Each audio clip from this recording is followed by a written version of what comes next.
Just a little bit of a context before we start on the podcast. This is a conversation I had with Ridwaan. He's an ex-colleague of mine, copywriter, and we still keep in contact. What I really wanted to chat to him about is all the experiences he's had after Qatar, after moving to Qatar, things like David Beckham and working for the Qatar World Cup, Soccer World Cup. So I really love this conversation. I just wish I published this sooner, but please do enjoy as much as I did. Thank you. A lot of people don't know me. Hi, I'm Ridwaan. I'm a creative in an ad agency. I started off as a copywriter. I currently work as the head of English content and creative, which is a bit of a weird, non-traditional title, I would say, for an ad agency. It's primarily English. I work in a country that's bilingual, so I have an English role. I like to define myself as a creative thinker, a communication specialist. I like to communicate. And I think as a copywriter, that's how the roles have evolved. Yeah, cool. I mean, so much has changed since I've seen you. Because we had met at Network. Yeah. What happened after that? Network was cool. I mean, it was myself and Tyrone. We came in. We worked with Brent and Jenny at that time. It was really cool. Like, we were excited to learn from them. And then things happened in the agency, as it does. And Brent and Jenny left. We stuck around for a little bit, and then we moved. Tyrone and I moved to Mullen Low. We were there with Bruce Anderson. Yeah, man. We were there with Bruce. Yeah, it was a bit of a learning curve, I would say, because there were a lot of things happening at the agency which we didn't know when we moved in, man. We went in and we pitched on a whole bunch of stuff. For some reason, I just keep remembering Nando's.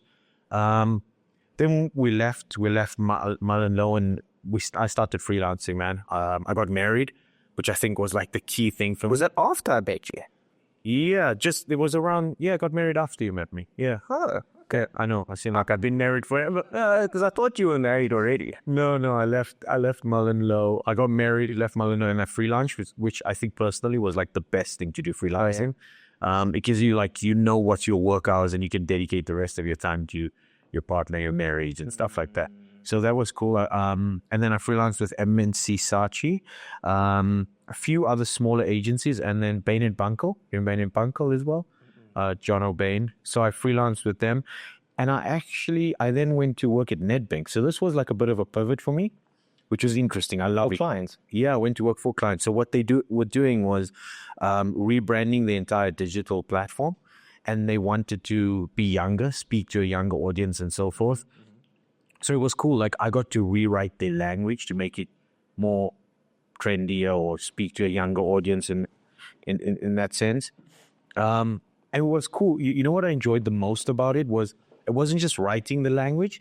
It was convincing the people internally that you had to do this. I love that. Like, you don't get to do that often. I feel like that at that point in my career prepared me for what came later.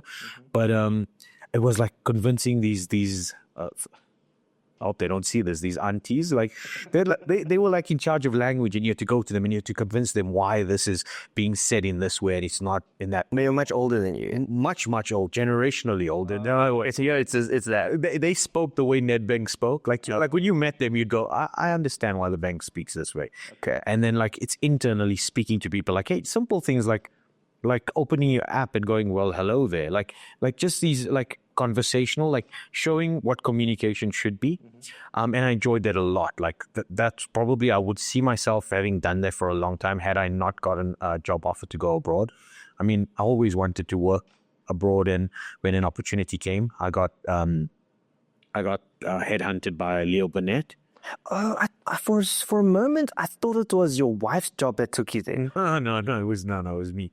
I got okay, well done. Yeah, thanks, man. It was Leo Burnett. I got Leo Burnett Doha. So, man, I was like, I've always wanted to go abroad. Let me go try it out. So my wife and I made a deal, and we were like, we don't know what Doha's like. None of us had been, like, just taking a big risk. And we made a deal before we went. It was, we're going to hit it out for 2 years. If it's bad, after 2 years, we go, cool, we're coming back home. 2 years later, if it's good, we go, cool. We evaluate and we decide what we're doing. Initially, it was rough, man. Like, she struggled so much. She's like, And your kid was how old? No, my kid wasn't born yet. He was born that side. Yeah. Okay. To him, this is a holiday. This is like, he's like, I love South Africa juice. South Africa juice is like Tropica. Yeah. Tropica, South Africa juice, and South Africa chips is like Fritos, sweet and chili. That's his thing. Like he has like these references of like 10 items. That's South Africa to him. Oh, and Sun City. like that's it. Yeah, so we went over. I loved it, man. It was like this huge, like, I would say going to an Arab country, there were a lot of initial shocks, but also understanding the industry, man. The industry is so different. Yeah, we went over to Doha. I was excited. I was like, World Cup's coming soon. I don't know if I'll be around that long because we said 2-year plan. So, but Before you get into that, what I know about the stuff that you've been involved with, the years, like I didn't know that it was Leo Burnett, because you went to Leo Burnett, the Doha, initially, as a senior copywriter or just a copywriter at first. I know, senior copywriter. Yeah. The reason why I ask is because I don't remember that. a lot of the times when, especially creators, when they immigrate for jobs and stuff like that, it's always a title lower, or I could be wrong. Because if it was your awards that took you there, you'll probably keep your same title. What was it like for you? So I went as I went as a senior copywriter, if I remember correctly. It's weird though, because titles and roles work so much differently abroad, especially in the part of the Middle East that I was in Doha. Is you'd get a copywriter and then you'd get a conceptual copywriter, and I go, so copywriters are meant to be conceptual. They're like, no, some of them just translate things. I was like, then they're a translator. They're like, no, that's just an English copywriter, and then you a senior conceptual copywriter. I was like, cool. Those real titles? And they go, yeah. And then like you'd find all these other, like here we'd start off traditionally, right? You'd be a copywriter, midweight copywriter. You'd be a senior copywriter. Then you'd become in creative group ad was back in the day. I mean, now it's like ACD. Is this ACD? I think is a more overseas thing. A few times I've seen ACD. Okay, no. Most of the agencies I've been at are ACDs, or you have a head of departments or head of copywriting and so forth.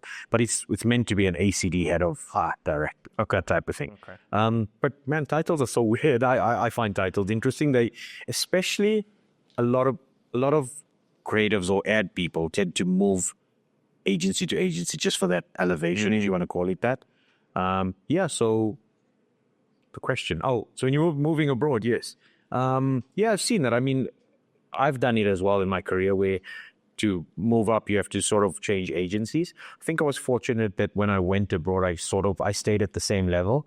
But something I find interesting is, especially in the last 5-6 years of my career, is you tend to always work at a higher level. So if you're a senior copywriter, you work at an ACD level.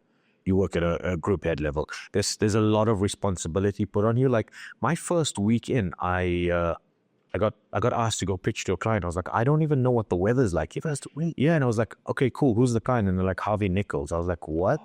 I was like, I go pitch. Yeah, I was like, I just go there. What do I do? I was like, who's the creative? They're like, no, the ACD will be with you, but you speak English, so you're in English. So you go and you go. I was like, cool. And then like the 2 weeks later, they're like, cool, you go to another pitch. And I was like, who's the guy? And he's like, for lack of a better explanation, it's like Richard Branson of Qatar. And I was like, okay, what do I do? And it's like, man, it's like so elite when you go in. They're like, you meet like someone from his staff, and they're like, you hand them your USB. You don't go in with devices, like you hand them the USB. But before that, they like go through the presentation. They make sure everything's pristine.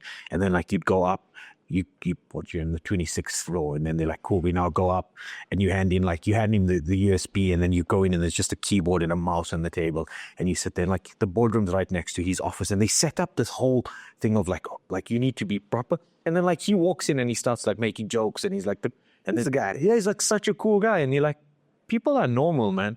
Like we build up this thing of people, and then we sit there, and they're like, okay, cool. Like, she's talking to us about his holiday and like what jet skis he should hire and stuff. So that's what I mean. Like I speak a lot about this with my colleagues there. The barrier for entry is so much easier in other countries than it is here. like working with high-end, high-level people, you'd probably never meet the CEO of a bank here or ever presented a campaign. I've probably done it 5 or 6 times in my career that I can remember, where he wants to know what the campaign is. So you go sit in a boardroom with him, it'd just be him, and you present it. So the way things work are so much more different. Is it better? I don't know.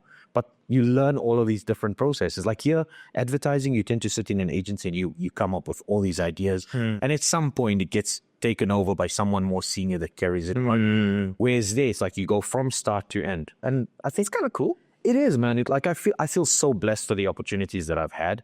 Like I got to shoot an ad with David Beckham, and like that was like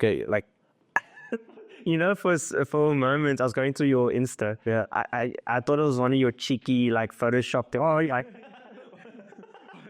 No, that was legit. Like every time I look back at it, I was like, if I had to tell like a 7-year-old me that that's what you're gonna do, I'd be like, that's all I need for my career. But it was a weird thing where I was working on a bank that was they had an opportunity with David Beckham, and we got to do a really short ad. It's nothing major. I mean, the ad itself's not. He's just the face of. He's in the ad. It's not like something. Wow, I'm gonna put it on the front page of my portfolio. It's more something I just talk about. But like part of the shoot was he was doing a site visit and he was going to one of the new branches, and they were like, "Cool, we need you to come with as a creative." I was like, "What do I do?" They're like, "Direct him."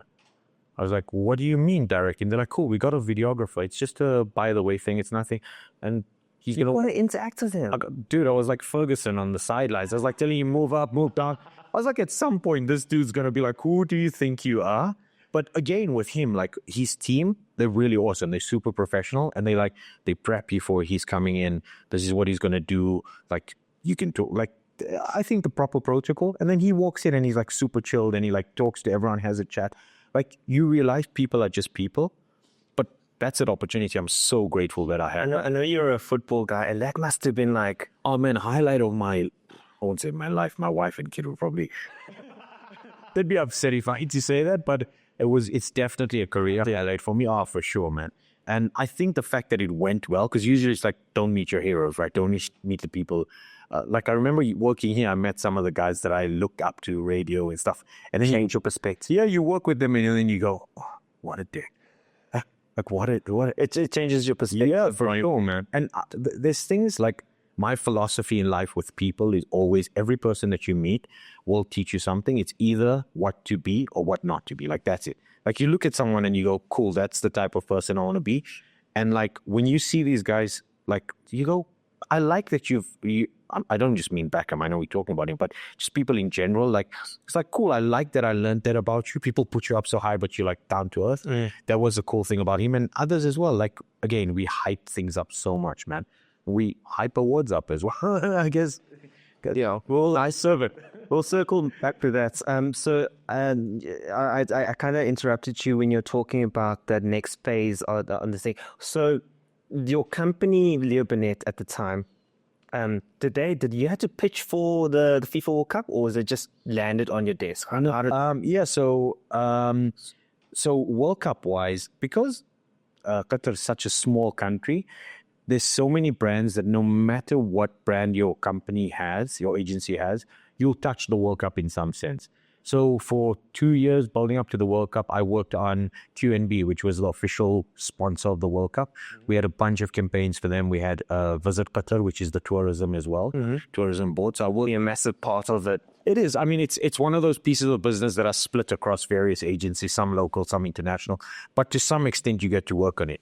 And then I was fortunate to go to MNC Saatchi, which had the Supreme Committee, which is basically the local organizing committee for the World Cup. It's just, okay. So they were one of 3 agencies that had them as a client. And that's where I got to work like, well, everything World Cup was there. The first campaign I worked on was, interestingly, it was like something that I never thought about in South Africa. It was a transportation campaign. So because Qatar is such a small country, they put out these tips to teach people how to move around during the World Cup period. So if you're going to games, what the roads are going to be like, if you're going to work, if you're visiting friends. There's like infographical thing, direction. And that was one of it. There was basically there was a whole bunch of information or education, if you want to call it that. Then alongside that, there was a campaign to push the information. Okay. So what I liked about that was it was one of those campaigns where I did everything, man. I wrote the scripts. Obviously, we helped with casting. I directed the shoot. We went out and we shot. It was like a 10-day shoot. I didn't see my kid for 10 days. I was like, I'll see you after the World Cup, homie.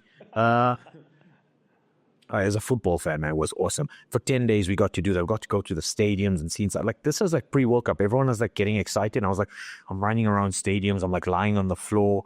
That was, so like directing it. Then we had to edit it and stuff like that. I feel like that role opened the door to what the copywriters evolve into.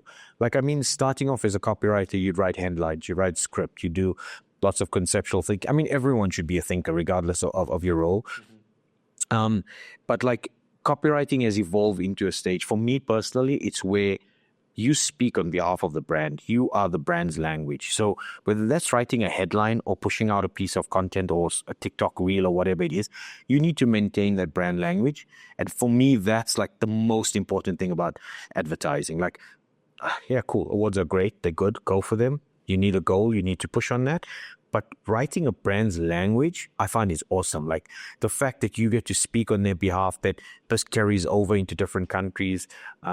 Yeah, so I'm sorry, I'm pivoting into brand language, but yeah, back to the World Cup thing. So it was cool to go around and to work on, I mean, everything World Cup related. So there were various campaigns. So that was the first one, which was the transportation campaign.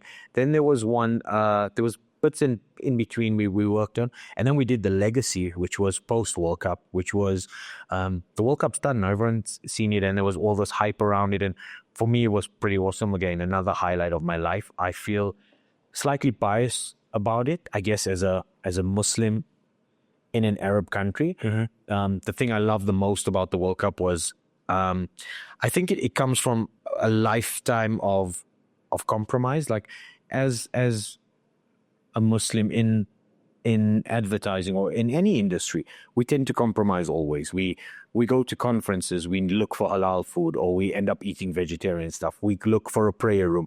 We always have to compromise, like, can I do this in that corner? And the World Cup felt like, dude, you don't need to compromise. Like, you go to the stadium, you want to pray, you can pray. You want food, you can eat anywhere.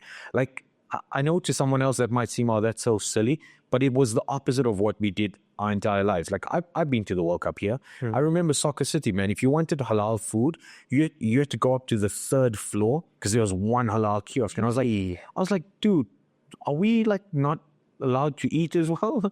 So like, that's what the World Cup like felt like for me. And I remember every time I chat to my mom about it, she's like, the World Cup felt like we were hosting it. And I was like, because you were. It was one country doing it on your behalf. And I know there's a lot of shit around it from other nations and a lot of political, I mean, everything's political. But I was like, yeah, but stop looking at it from your point of view. Like, that one way of everything should be the same. Like, what's the point of moving the World Cup to other countries if everyone has to stick to your format? Do you know what I mean? Like, we might as well just keep it in Europe if they want. Let it go around. Let the world, let people experience it in a different way. Let people. So that was a cool thing about the World Cup itself, of my personal joy. Like, I love the World Cup in South Africa. Like, that was a highlight for me. I worked at Soccer City as a student. Like, yeah, man, it was awesome. Like, I got to meet the Spanish team after the final, and I was like, at that point, I was living my best life. And then the one happened in Petra, and I was like, dude, this is like, I don't see a sports event ever topping this for me. So that was cool. But work-wise, we got to work on, that's why the legacy campaign afterwards was so personal for me. It felt like I was writing something for myself. I was like, write these films, write these manifestos, like speak on behalf of the country of what everyone has just experienced. And that's a very emotional piece that I worked on. Obviously, at some point it goes through the rotation and it gets watered down again. But the initial one for me, when I think back to it, I'm like, it gives me goosebumps just because I loved every moment. So that was the cool thing about working on the World Cup itself, was it became very personal for me. It felt like when you have a wedding in your house that's what it was like, man. It was like, yeah. So, yeah, I enjoyed that, man. I really dig it. And if I could go back in time to a part of my career that I really enjoyed, that would definitely be one of them. And when I remember, you was so nice to shared that experience on your Insta, and I was following it. Yeah, yeah. Because I was like, even for me, it's like it's such an event on the world stage. Yeah. It's like it's and people always look over the very smallest things, like the wayfinding, and Yeah. like the small heartfelt messages that you see in and around it. Those are thought through and actually had brainstormed, approved, and all those things. And being involved in that must be so exciting. So it's exciting. It's very exciting. But there's also another layer which we tend to forget as South Africans, is we tend to have a very similar mindset in terms of we all get the ha-has, we get the funny. We may not be the funniest person in the room, but we get the same type of humor. We're on the same level in terms of understanding brand communication. Like most people get a Nando's ad, whether you laugh at it or not, you laugh. I mean, is it Pineapple, the insurance ads? I mean, everyone, yeah, I love those, man. Okay. I love them. They're cool. I love the lines on there. I think I'm the target market. That's what I do. So that's one thing in South Africa that's awesome. Like communicating, we sort of have this palette. When you work in a country where people are bilingual, especially where a majority are predominantly Arab speaking, your language has to be so simplified. So if you, and I guess this is where Dubai is slightly different, even though it's in the Middle East and so forth, it's still a very Western, like most audiences are Westerners, where they understand English, and you can be slightly funnier, or you could have those. Whereas in Qatar, you have to be, you have to play at the level where even the guy that barely understands English will understand it, especially for a campaign like that, man, where it's informative. We started off at one stage with being funny, and our lines were like we played with puns and stuff like that, and then you have to stop and go, cool, it works in English, does it work in Arabic? Oh, So like, Arabic. so I can read Arabic and I can write Arabic, because when I was a kid, we learned that for religious purposes. Being there, I would not say that I know Arabic, but if someone's having a chat, I know what they're talking about. Okay, cool. So But there's Arabic, again, is like such an interesting language. There's like the pure Arabic, which is Shakespearean. Then there's a dialect which Jordanians speak, Lebanese speak. So there's like all these dialects. okay. So you'd have to understand which one. So I work with a lot of Lebanese. I understand their dialect, I'd say the most, because of the friends that I have. So understanding the dialect itself is super interesting. But there's like these, I don't know, it's like fana galore, right? If you understand a few words, you know what the sentence is. So that's sort of where I am in terms of Arabic. But I was meant to do Arabic classes in 2019, 2020, and then COVID hit. And then COVID messed up everything. And like, I was like, should I do it now? Should I still? I was like, what happens if another pandemic hits? I won't. Let me just. Yeah, but one thing I regret about the pandemic was I did not learn another language. That's like something that I'm like, I wholeheartedly wish I could have done. Should have. And do you think that that would have affected the way you write? Because like I'm not sure how it works. I know in the Asian language, your grammar is completely different to English. So would writing be like very, very different? I'll be 100%. I think most bilingual people that I met tend to say you should always think in both languages. Like think, especially for a writer, like you use English and then switch your language and then think in the other one, and you see where you go. Like some people tend to be a lot more right-brained in one language and left-brained in another. Like I try now and then with Afrikaans, but I feel like I don't speak Afrikaans well enough to be able to brainstorm in it at that level. I see. So, but again, I mean, Afrikaans is still quite similar, whereas Arabic's like this poetic language. I would love to learn it just to try that out. But I know most people that are bilingual say brainstorm in both languages and then just see where you go, because you tend to think completely differently. Yeah, I don't know if you ever do it as a. The thing is, I think a lot of, even in Zulu language, like there are certain nuances where it makes sense within context. Yeah. So, and that happens a lot in Cantonese. And Cantonese, you can go so many because we have 9 pitches within our we have 9 pitches, and each pitch is a different word. So if you're referring to the one word, it also means the other. So the jokes are freaking hilarious. In Cantonese, but besides that, so when you right, I think that's something I've been interested in being a creative director. I'm also because I'm from an art direction point of view. Art directors, correct me if I'm wrong, we're good at throwing hand grenades of ideas, and they don't necessarily connect, but it's part of the same thought bubble. Copywriters, what I've seen, they're able to grab those in the air, connect them, and string them in as one very simplified sentence that says all these things into one line. So what I feel like I do a lot is we tend to make shit make sense. Tend to make, like anything, everything that's like, I blame my OCD for it, but I can only work in certain formats. Like if I'm working on a Word document, it needs to be a certain way for me to work on it.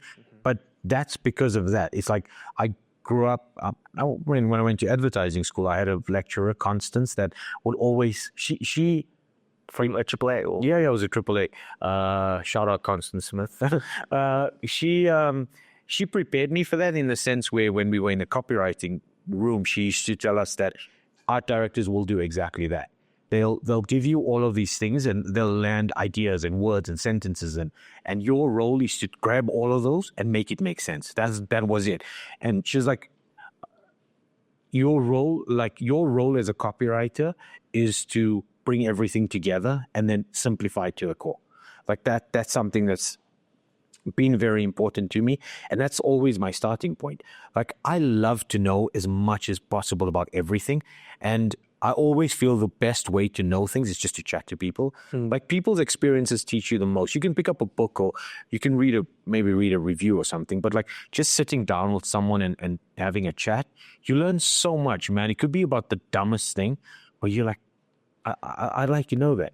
What I normally do is, especially when Black Cultural Insights, that I kind of picked up on, is like there's obviously people laughing at this particular thing, and I'm like, there must be some reason. I want to know why. I want to know. The one that I keep trying to put it in my head, there was this meme called Mabana. I don't know if you heard that.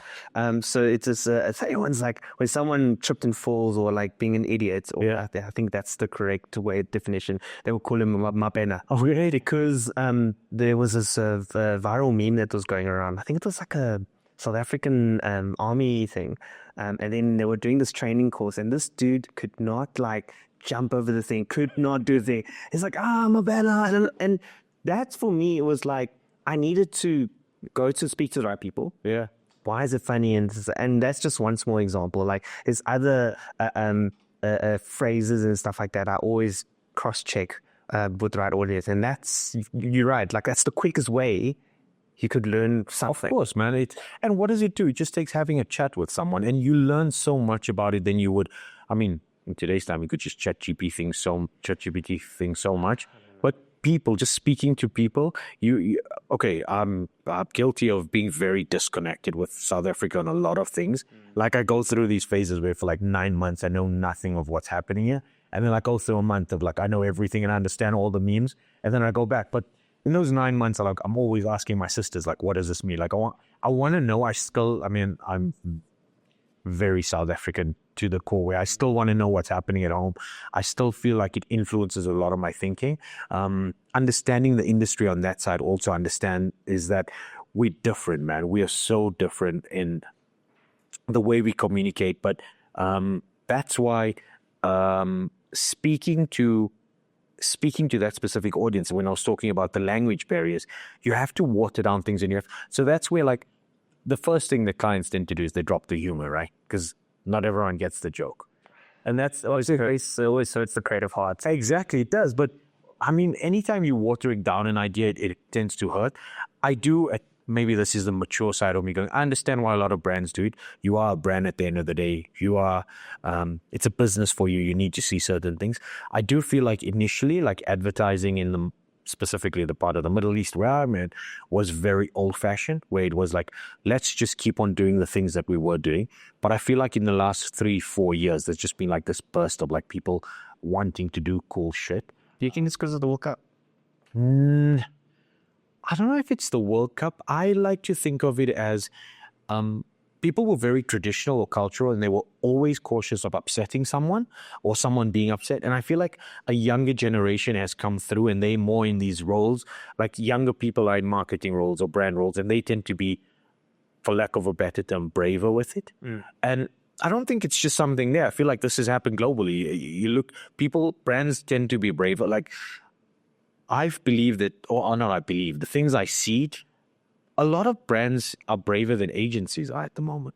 Like brands want to do cooler shit, and agencies are afraid of losing clients. The name examples? I'd like, because I'm like, I've seen some in South Africa, like one or two, like Pineapples being one, Naked is one. Yeah. Naked is an in-house company. I don't know, there wasn't in it. It's guess who's running it? Shane, the lead singer of Desmond and Tutus. Yeah?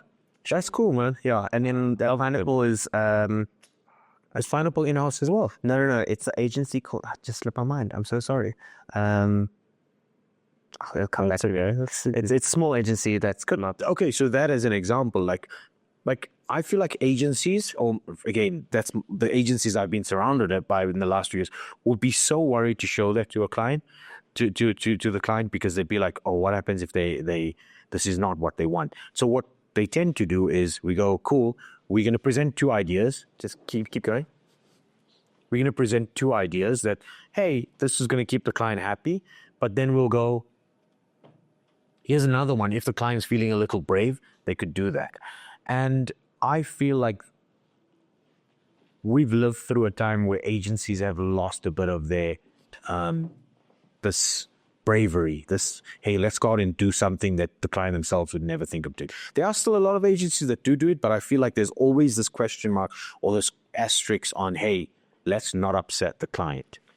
Is this what you're feeling at Qatar, or are you saying more of across the board? I can't say about this. I mean, I don't know, but I've experienced it a bit there. But the good thing of this is I feel like there's a shift coming. There's a shift coming where clients and agencies themselves are willing to be a lot more brave.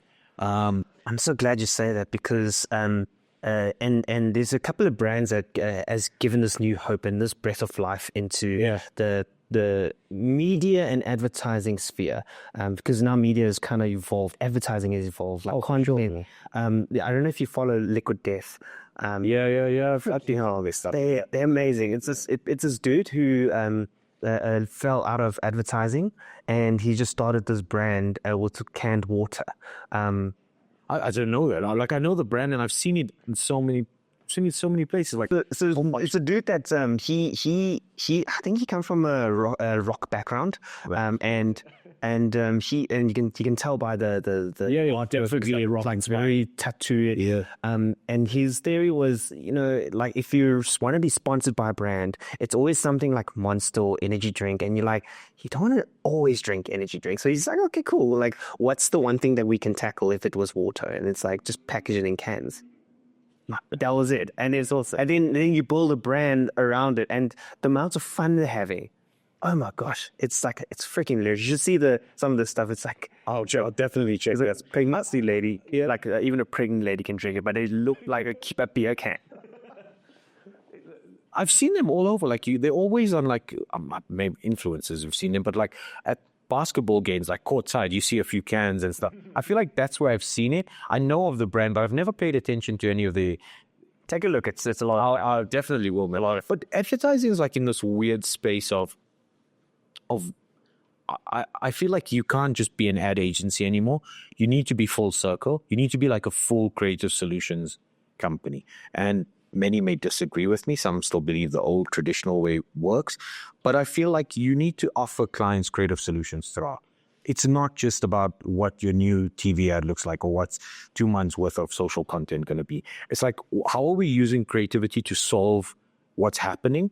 And how is this benefiting clients? I mean, at the end of the day, we do what we do, or else we'd all just have TikTok accounts, right? I mean, we could just be creative on TikTok.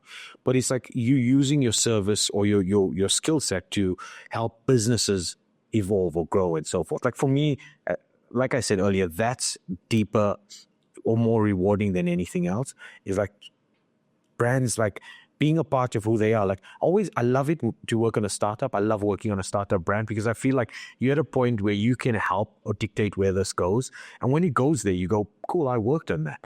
You know what I mean? Like, I don't know where I was going with this. But I like what you did, the conversation you're trying to start with. It's like startups are, it's like a blank canvas. Yeah. You can do whatever you want. You could say, with parameters, say whatever you want within the brand confines. Yeah. And see where that takes you. And that's where I find that big brands struggle because they struggle to pivot.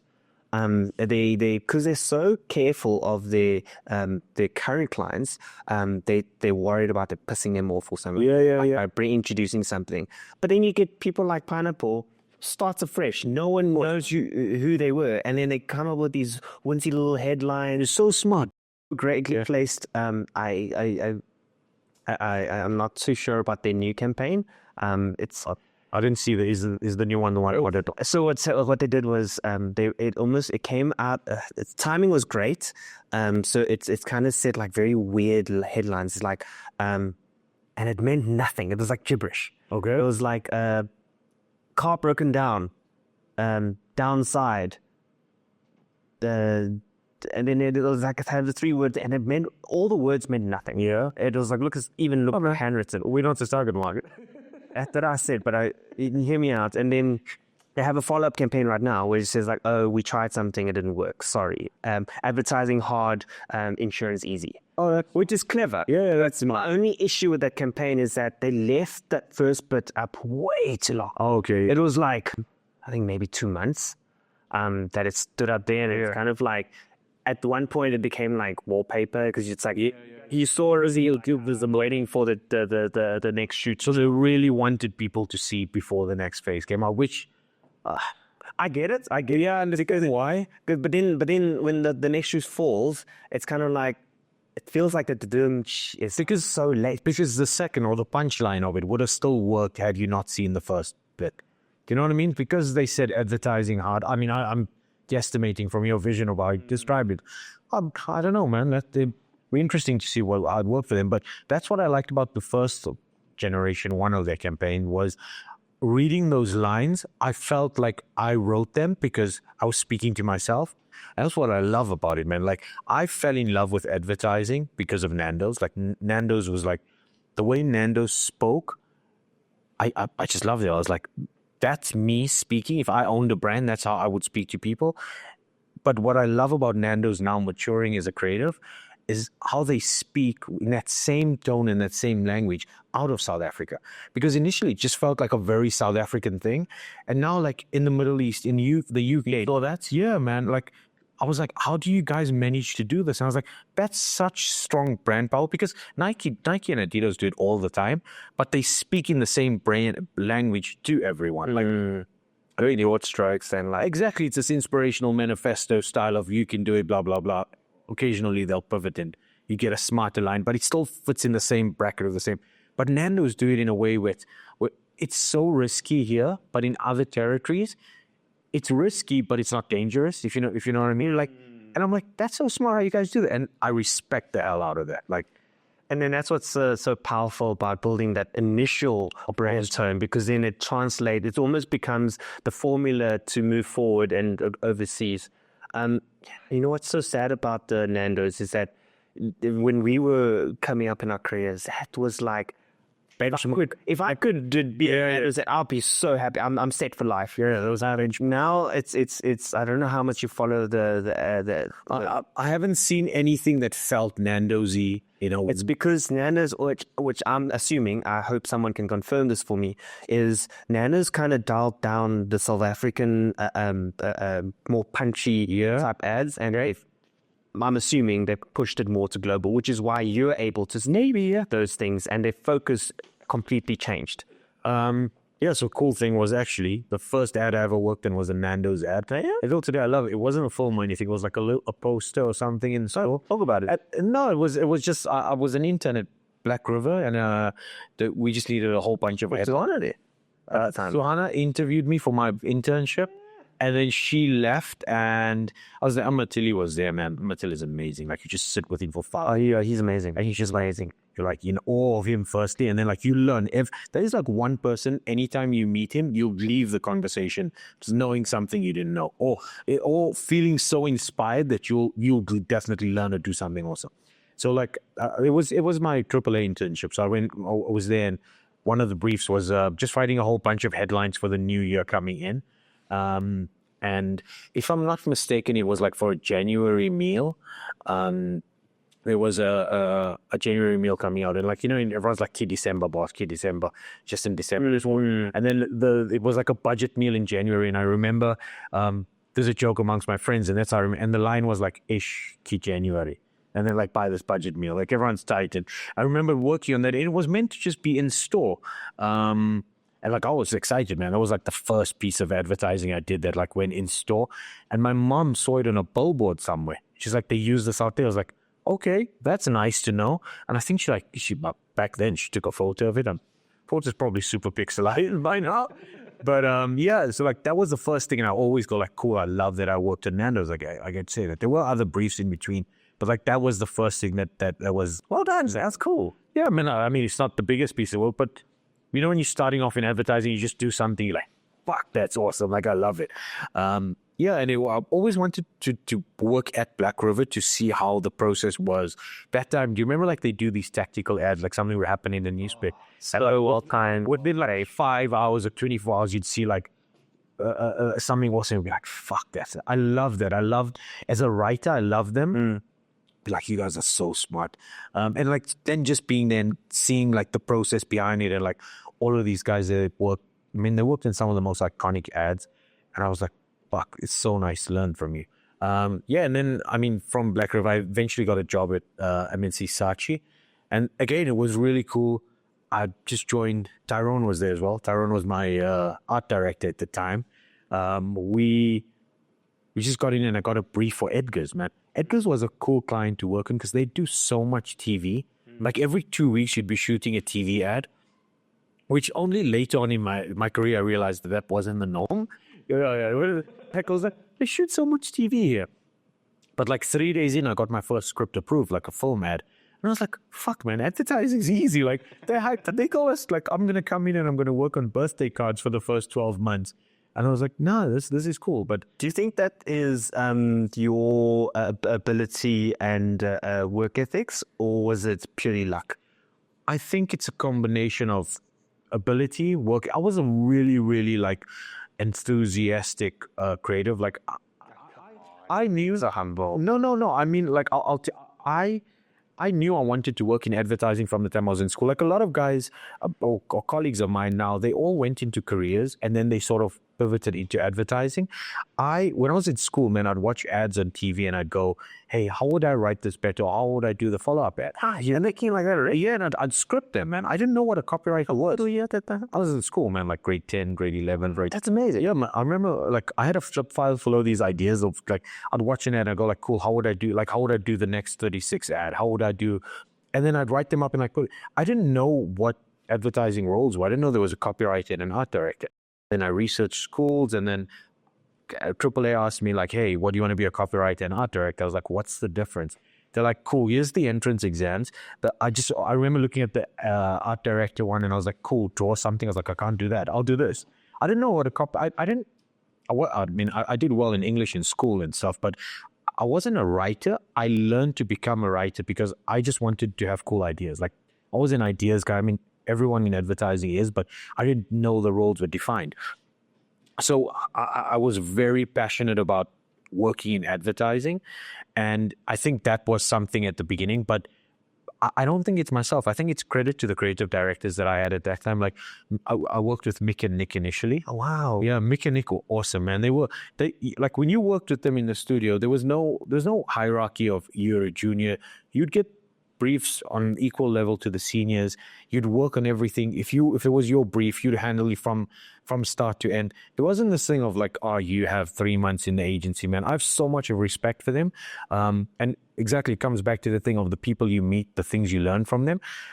As you may have had in your life, we've had a lot of shitty creative directors, right? Like some of them teach you the person you should never become. But then you meet like Mick and Nick were awesome. They nurtured you. Jono was there. Jono Bain as well was another creative director. And they gave us so much of liberty. Like Tyrone and I would like just work on, we get briefs and we'd like be all out. And I was like, fuck, this is awesome.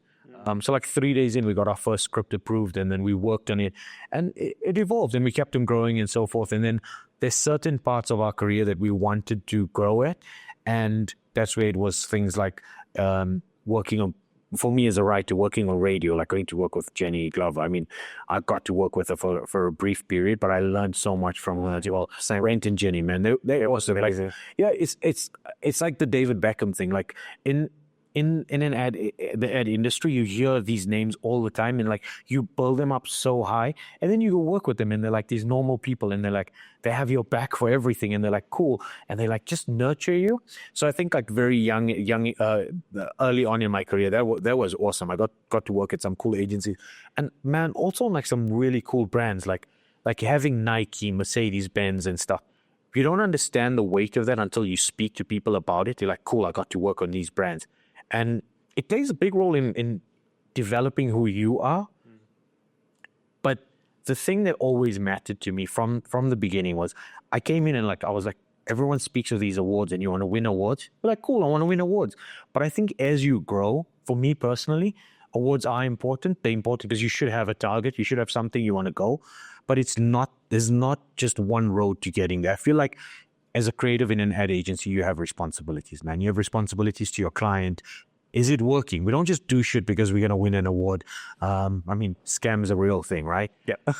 But then do work that solves problems, and then you happen to win awards along the way. So the way I look at it is awards is like shooting for the stars. Yeah. And by doing so, at least you're on the moon.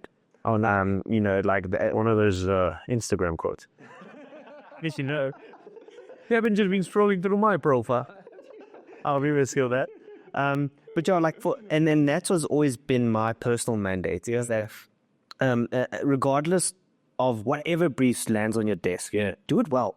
You know, do it to the best of your ability and do it with your best creative prowess. Yeah. Like, and then by doing so, you do it a little bit better because you always, as creators, we're like hectic critics. Yeah. Of ourselves. And once that's done, you look back, you're like, flip, I could have done this better, but implement it into your next one. You know. Okay. Yeah. That's how That's a good lesson. I always try to build on my career. That's so. Since this is the last time that we've seen, I've also had like going through trials and tribulations. I try to go to agencies where you try to look for those characters, like those names that you came up, like Gareth Lessing came, and when you spoke of him and Clayton spoke of him. And these are two different people that I've met in my career, had separate experiences. I'm like, no, this goes to the name I need to look for. Yeah. That's why I went to 1886. You know, it was like, okay, now, and they had Cell C at the time. Okay, cool. So it was like, big clients, cool creative director, hell yeah, let's do this. And then, that's why the move also at one point I went to the Joe Public. It was trying to get one more foot in the door to get closer to, I can't remember if Chicken Licken had already arrived yet, but it was, a step closer, you want to get in there because currently Chicken Licken's the one that spends quite a lot on marketing and ads. Okay. And doing... They do cool stuff, man. They do awesome work. I love how Chicken Licken, I know that they shifted from when we were at BBDO network. They've shifted to Joe. I think they went to Joe Public. Yeah, that was the exchange. I like how even though they've moved agency, they still very true to who they are in terms of their brand and stuff. And yeah, man, shout out to Gareth as well. Gareth's pretty cool. He taught me so much. I was gonna say something and it just slipped my mind right now. I don't know. Where were we at the time? I don't remember. I've been all over the place in this chat. I don't speak to people often about advertising or the industry, so when I do, it's like I want to talk about everything. So, like the industry on that side, we speak about the industry on that side. Here, I feel like maybe it's a bit of my fault. When I do speak to people, I don't immediately go to work. I'm like, how are you? How are you? I think it's a very important thing. Like checking up on friends is like a super important thing for me. I'm not the best communicator in terms of like, you drop me a WhatsApp now, you'd be lucky if you get a response in 2 weeks. I'm so fortunate. Well, this was kind of important, but I'm a shitty person to reply to things. If it's important, I'll always will, and if someone calls me, I'll always answer. But like, I like advertising is a rough industry because as you said, we're very hard on ourselves. So I feel like it's good to always just check on people, like, hey, are you good? But not necessarily always talk about the industry. You know what I mean? Sometimes we just want a breather. Yeah, it was I remember what I was thinking about was the evolution of advertising, man. I feel like advertising is one of the industries that are evolving the quickest, and it's going to evolve even quicker, primarily based on AI and AI's introduction. Like, AI is going to play a big role. I don't know how much of it's taken over here. But we've done a full AI campaign already. We did it for the duty free. Is that done? Or Yeah, it's done. It ran last year during the Formula One in Doha. So that was around November. Yeah, it was. So tell me, like, there's a beginner process. So it was for duty free, which is obviously at the airport, and they are a local sponsor of the Formula One. So they wanted a campaign around it, obviously based on timings, and there's production reasons in it. They were like, cool, how can we make this how can we get this done in the quickest way possible? With X budget and so forth. So we did a lot of AI generated models and stuff like that. Because it was Formula One, we were fortunate that we got to use helmets, because I mean, AI can be weird. So we got to put helmets on our models, our AI models. And then obviously the biggest glitch with AI is hands. So they had to wear gloves, right? So we were fortunate that we got to place people in and around the airport, at stores. It's for duty free. It's a shopping campaign. So holding bags, I don't know, having coffee and stuff like that out. But it was cool that we got to generate it using various AI tools. And then at the end, obviously crafting it, things like hands and so forth, just to make sure that it was all correct. But in terms of the campaign itself, it showed how production has evolved. The process is still the same, man. You still got to conceptualize at the beginning. You still got to have an art director scan them up. Or you still got to write headlines. You still got to rationale your thinking and the process. But when it came down to production, that sped up the process so much quicker. Firstly, I mean, it's taken casting out, right? We live in a part of the world where casting is very important in terms of touching all backgrounds, especially in an airport where everyone's coming through. That helped a lot. In terms of wardrobe, because they were all in Formula One driver gear. So you would have to get those suits made in terms of production, which takes up time. Yeah. So everything was reduced down the line. And the best thing about it was it won some some travel award. I don't remember. It's not any of the main advertising awards, but it won it for the sense that it was a campaign well done in the time it was done, and it was noticeable. Like, the airport can be a very cluttered place in terms of screens all over. But that was a really cool campaign to work on because of the process and the learnings from it. I mean, I think between the time that happened in November, the campaign was out in November, so maybe between August and September we're working, to now how much the tools have evolved. Like, when you look at all the platforms and what they have, I feel like it's only getting better. And I look around and I see a lot of creatives in fear of it. And I feel like that's the wrong approach immediately. Like, it's not there to take over, it's there to help you. And Iron Man's my favorite theory, man. We are all Iron Man, and that's just Jarvis. Like, you tell it what to do and it's going to help you. You're still the brains behind it. Like, Tony Stark's the genius, and everything around him helps him make that shit happen. And that's what you need to do. It cuts. People are like, oh, the copy looks like it's on ChatGPT. Yeah, let ChatGPT write it. You write it. Let ChatGPT craft or do a version of it as well. But then you sit and craft the shit out of it. Do you know what I mean? It's almost like having a junior on your team. That's the point I was getting to. I refer to it. That's a nicer way of saying it, because I always say it's like having an intern. You kind of give them the brief and you work on it, and then it comes back to you, and then you craft it and push it out. And at the end of the day, you work with it. It's not that, I don't let anyone see that I've done this and shit. No, man, do the thing. And that's the cool thing about the agency I'm at right now is there's a very strong push on making use of AI. There's a big push. Obviously, we don't want to go overboard and stuff, but learn the tools, get to know the tools, and it makes work better. Like you should look at pitch decks now from like, I don't know, 3 years ago. Like pitch work now looks like it could go out tomorrow. Yeah. I'm like, Yeah. fuck that. It's like generated images, like it's not scamped. It's like it's just finished product. Now when I look back at like old decks every now and then, I'm like, we actually presented that to buyer. That's awesome. Yeah, so it's there as a good tool, and make use of it, man. Like there's a lot of award-winning work that will come out of AI. There's a lot of not award-winning work, but still cool work that will come out. We did a campaign last year in Doha for a client of ours, Media City. So Media City Qatar is obviously just like Dubai has their Media City and so forth. Media companies come in, you start a business. So because they are a media company, they have this cool, edgy brand to them, and they love cool ideas. So we did an idea for them for Qatar National Day, which is like, there's only 2 public holidays in Qatar, so they very important. So that one's really, really important. It's celebrated in December. So what we did was we started there was a launch there was a launch campaign called Qatar Art Beat. The whole idea was called Qatar Art Beat, which is we wanted to collect the sentiment of the people in Qatar of how they feel about it, or how they feel about National Day. It's very important. Like, it's my favorite day of the year. I love it. It's what's the pride that you have? Things like there's a cup of tea which is very popular in the Middle East. It's called karak, and like, there's all of these sentiments that everyone has, whether it's a local or an expat, and the day means a lot to you. So people always tweet about it. So we created we had some questions on social media, initiating conversation and so forth. And then partnering with Google, we monitored the sentiment, and all of these sentiments were collected, and they generated prompts, which Google Cloud, through their various Gemini, Vertex, and so forth, created I think it was 8 AI agents, which was the most at that time that they had, created an art piece. So it was an art piece made out of the sentiment of people.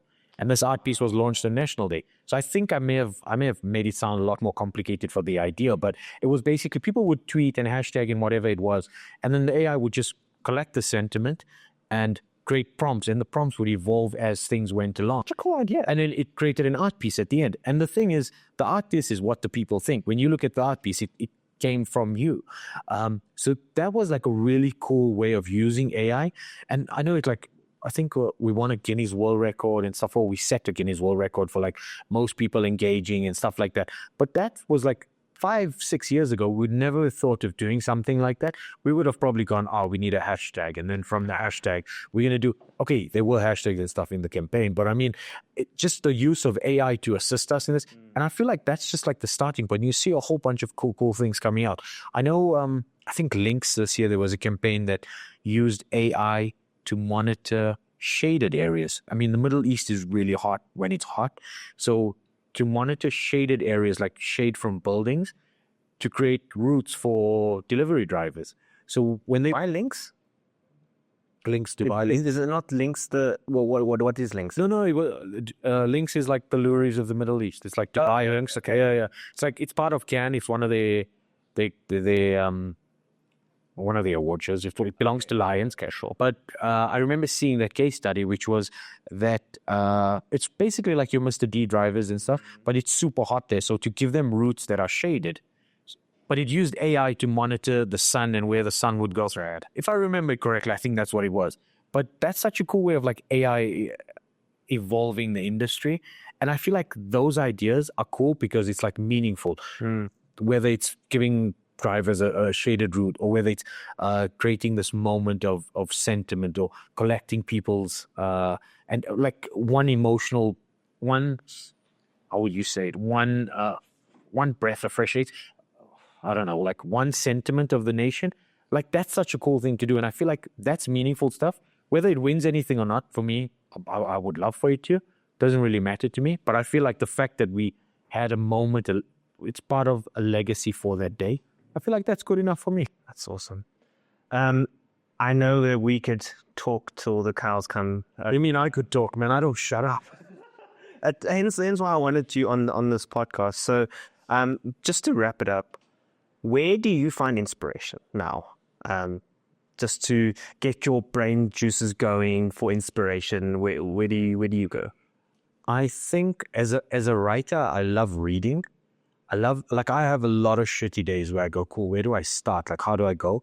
There's a lot of books that I tend to read, and like there's a line in there that will trigger something in me. But I think like there's the traditional forms of inspiration, which is books, and there's like watching a movie or seeing a cool campaign and go, fuck, I want to do something like that. But I just like to remind myself that I enjoy what I do. Like I enjoy working on brands. I don't know, no one knows where the roles of creatives will go to, but I do feel like as we evolve, whether it may be at ad agencies or in-house, we have some value to add, and that inspires me. Like I feel like I want to be in places where I get to add value. So when I look at briefs, like you said, I'll go, am I adding value to this?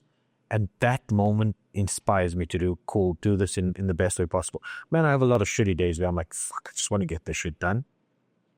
But there's a lot of days where I look at stuff and I go, cool, I want to do this. And I think, I don't know, I feel like my inspirations change a lot as you grow up, as you become a parent. You look at your kids and you go, cool, I want to be the best version of myself for this. So that's something that's important to me as well, is like who I am and where I'm going and what I'm doing. And everything that I do, whether it's personal or work, needs to be part of that progress. So working on something is cool. I'm working on this in a way that's going to help me progress who I am. And I think that's, as simple as it may sound, sometimes simple is the best way to move forward. Nice. That's very, very well put, as writers should. If you want people to follow you, where do they find you? Don't follow me. Don't follow me. I'm not going to accept you. I mean, I have my Instagram. I don't really post much on there anymore. I post when there's things happening. Like, Please post the snack things. That is flipping hilarious. I love your writing. It's like my little bit of inspiration when I see that. my wife and a friend of ours constantly ask me to do it again. So just for some context, what would happen is because I live in a part of the world where we get all these weird things, not always weird, but just different. I would try something every day and I would do a write-up about it. So what happened was I loved doing it, man. And then at one stage I was like, I wasn't feeling good. I was like, I need to stop eating all of this shit. Like, it's not good for me.